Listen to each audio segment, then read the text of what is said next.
Let's say you're a retail company, right? And you've got your model, you're doing your revenue model, okay? And you are doing it sort of in some companies will even do it in more different types of models based on factors that outside factors that they don't really know what's going to happen, right?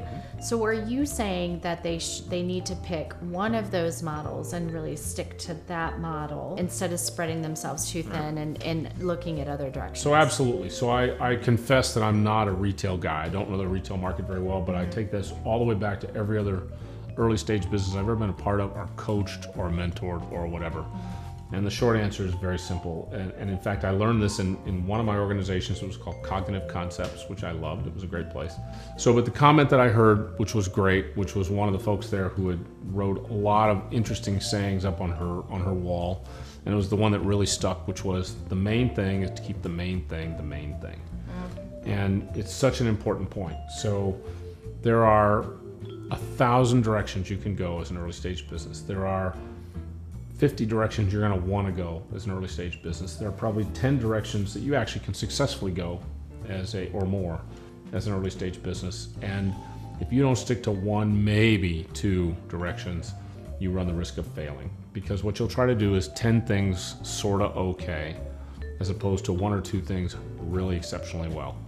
And that's the challenge. You have people who have a lot of ideas and they start them and then they get another idea and they got to start that instead of really maybe organizing that a little bit. And yes. So an individual even who's not in a startup faces that. I think that is a common problem for people in general, especially in today's world where we're just bombarded with things constantly. Right. Well, in the entrepreneurial world, it's even easier, right? As you move through your business, as you begin to grow it, expand it, enhance your product and our products, enhance your services to your customers. What ends up happening is it's so easy to come up. I'm terribly guilty of this, right? Which is throwing out 5 ideas in a meeting and then saying, go think about it, see what we can do with it. And it's a bad habit. You can actually do this, right? So you can take idea after idea after idea and think about them all.